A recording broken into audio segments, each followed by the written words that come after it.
Welcome to another ALBUMMIN IT.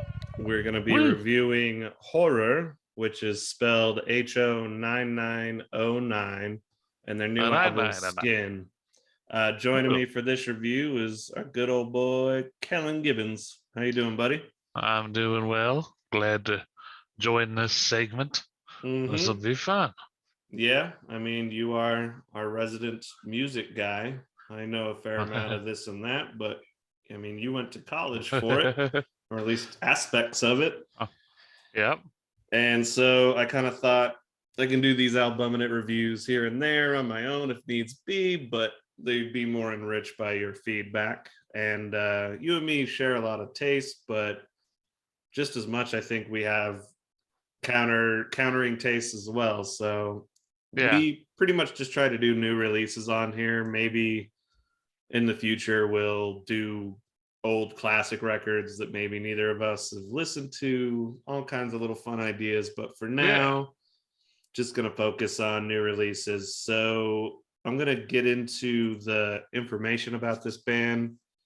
For those that don't know, Horror is an American hip-hop punk rock group founded by the OGM and Eddie, that's spelled E-A-D-D-Y, in 2012 in Newark, New Jersey. They relocated to Los Angeles in 2014, and they attracted a cult following on account of their live performance and began collaborating with Ian Longwell, who plays drums and produces for Santa Gold. She's a favorite of mine from kind of the pop world.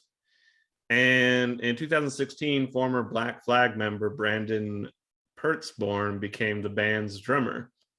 What I do know about this new record that was just released called Skin, it was produced by Travis Barker, from what I understand, or at least partially was, and he did some drumming on the album itself.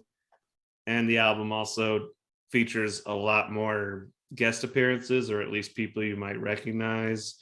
It has Corey Taylor from Slipknot and Stone Sour, has the rapper Bun B, which I haven't necessarily heard of, has the rapper slash poet Saul Williams, and a feature from Josiah.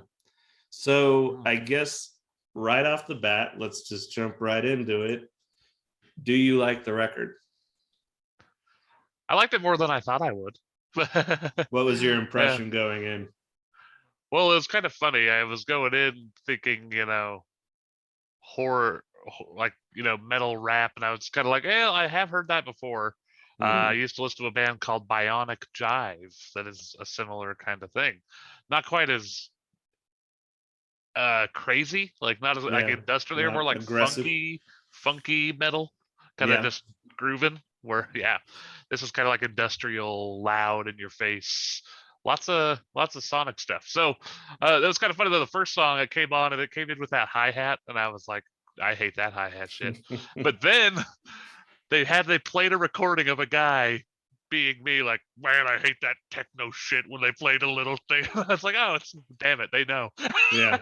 And then from there, the album got immediately better. Like and that song was only like a minute and a half, so I figured it was like a little fun thing, and I was like, oh, okay, gotcha. And so I guess that does make me kind of think about some particular things in general, as it's that it is essentially, if you were to break it down, it's a rap rock record. The rock element is definitely more punk than metal, I would say, even though it has its metal-y moments. But that is kind of the thing about it, is I had listened to their previous album, and that's how I learned about them. As the album was called The United States of Horror. And it had some pretty catchy tunes that would like stick around in my head, but then a lot of it I was like, whatever, and I just kind of like moved it to the side. But that was kind of still when they were coming up, and a bunch of musicians I love and respect, like Wes Borland and Adam Jones from Tool, their guitar player, would share videos from them, like, because they'd either be on a festival bill with them or something like that. They're like, oh, you guys should check these guys out. And it was interesting to see the rock world embrace them because they are very much a rap act as well. Yeah.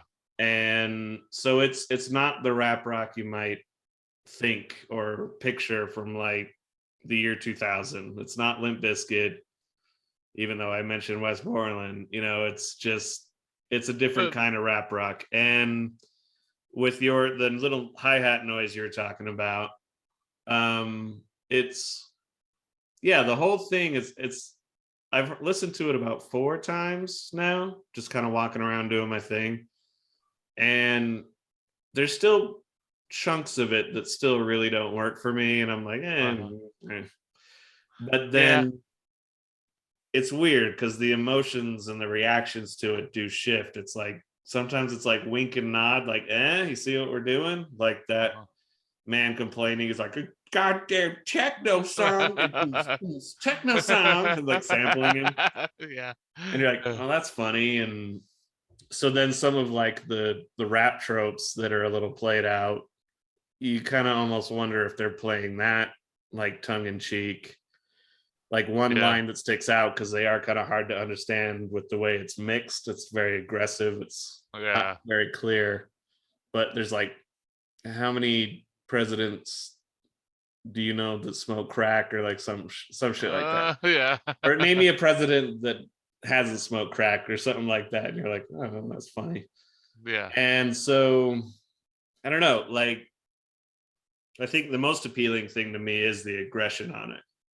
And that's part of the mix. And maybe you can elaborate more on that. Yeah, it definitely is mixed like loudly. Lots of like, there's a lot of noise going on that's nothing to do with the actual music. There's like a lot of just extra instruments that are just like, like just making noises. And then I feel like they explored a lot of cool different like styles. Like there were like the cool like melodic breaks where like we're getting all singing and stuff. Yeah, were really cool.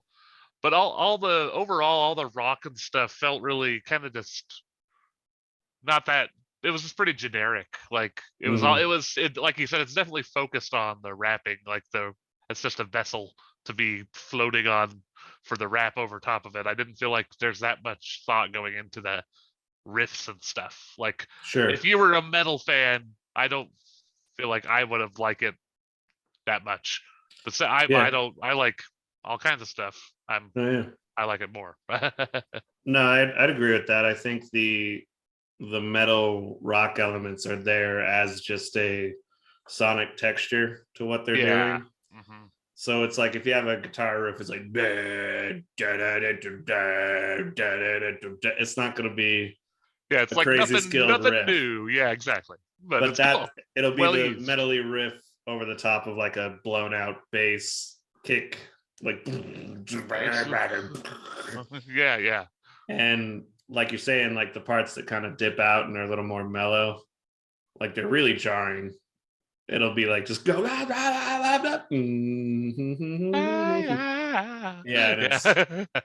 it's an intentionally jarring record. And I don't know, so I think that is probably the most fascinating element of it.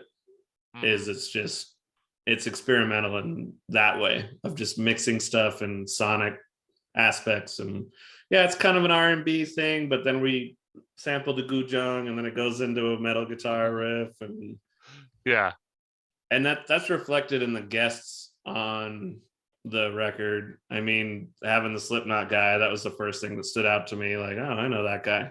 I know that scream. That was he had a pretty vicious scream on that. I don't remember him getting. Is he usually that like? He used to be heavy on it. That's his like. It's like I haven't heard him really scream like that since the first. That's record, what I was thinking. I'm like, man, that's like some heavy shit for him. That's cool.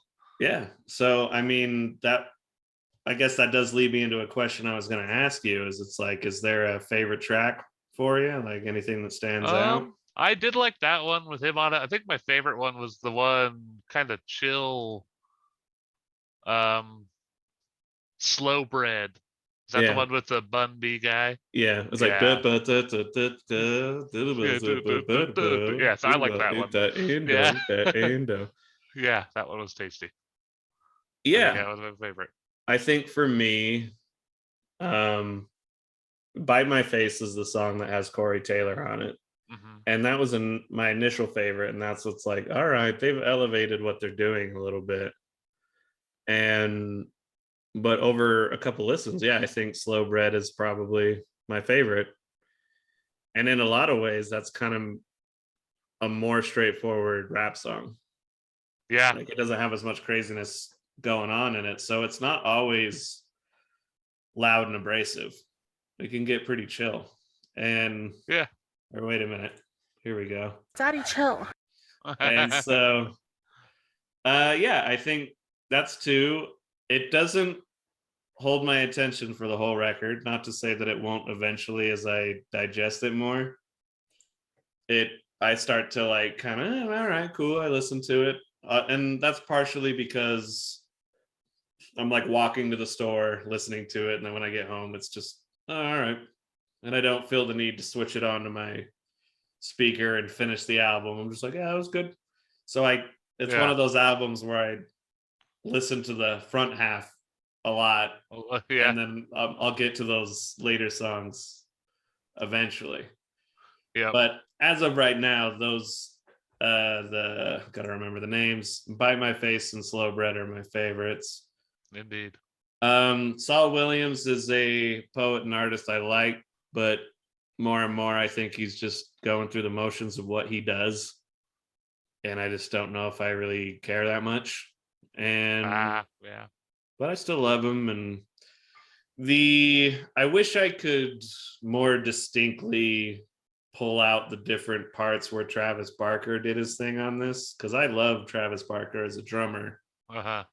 And I don't know, I just, knowing that he helped produce it and did play on parts of it, I kind of just wish there was a little more of him in there that was like, oh, that's him. Yeah. But I don't know, beyond that, is like any other bits of the album you think is worth pointing out? Or oh no, I think that pretty much sums it up. I feel like it seems to get heavier and heavier towards the end. The front half has more of the crazy changes, and then the end seemed like a lot more just straight ahead craziness. Mm-hmm. And so yeah, I think definitely those two tunes are definitely worth checking out. If you like those, check out the whole album. Cool. Well, I guess just to wrap this up, I would say that they're definitely a band I would want to see live. I think it would probably be pretty good. We were going to do another review for Ghost's new album, Impera. And I will say this, we probably won't get to it. We'll just move on to new releases. But one point of contrast between those two records that I did kind of want to discuss. And how much have you listened to Ghost? Just like at buddies' houses and stuff that like I'm just never. So you're aware of the whole theatrical, kind of throwback Satan worshipy, but then it's like glam rock too. Yeah.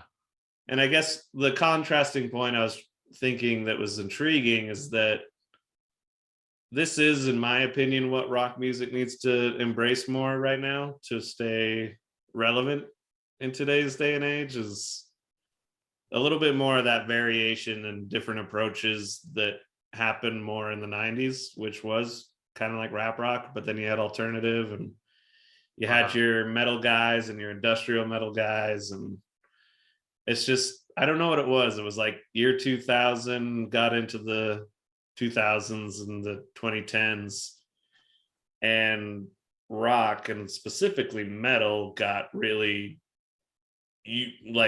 what's the word, like gatekeepery, like, oh yeah, it was like, nope, it has to be this fast, it has to have a solo, it better have double bass pedals, guys are rin diddly diddly, why are you not going rin diddly diddly?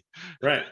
And I mean, and I could say this for rap too, both rap and metal I've gotten really bored of over the last 10 years. It's just like, yeah, it's not bad, but that's that. Like, I know where all the stuff's coming. So if for nothing else, this horror album was fun. Even if it didn't always click for me, it was like, oh, that's a weird idea. Yeah. And with the Ghost record, I like that they're kind of wink and nod too, like, yeah, we're Satan worshipers, right? But really, it's kind of like a gay Broadway musical. It's like a mixture of all this stuff, and it's like, all right, sweet.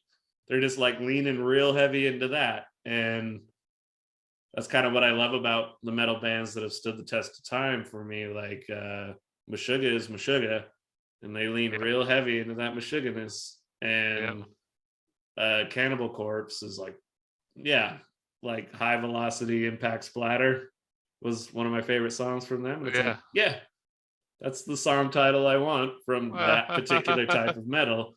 I just want variety. Yeah. So I think it was exciting that these both came out on the same day. You should go listen to that Ghost album as well. It doesn't appeal to my sensibilities as much as horror, but it's exciting and it's intriguing to me where it is pushing rock and metal. So, last things last, do you recommend this album? Ooh, do I put like should people listen to it? Or is it kind of more niche?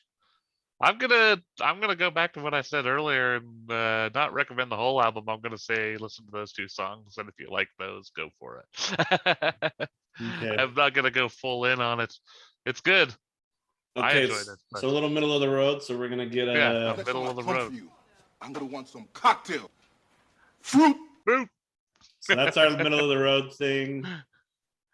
I'm almost there, but I'm gonna go ahead and give it a little bit of a more of an check it out. So I'm gonna give it a nice. And just for future references, if it's an album we hate, because there's gonna be a day where I make you listen to a Kanye record. Oh God. And that's gonna be 666, the mark of the beast. All right. It's gonna be a long episode. Just because you name yourself after Jesus doesn't mean you're not the devil. All right, but I appreciate you being on this and look forward to doing more with you. And once again, we'll be seeing you over at the Jacob Wayne Show. Woo. Which this is all on the same channel, the Jacob Wayne Show channel on YouTube. It'll be up on our same audio feed as the Jacob Wayne Show on all your podcast audio listening stuff. Yeah, get it. All right. Well, ta-ta. See you later.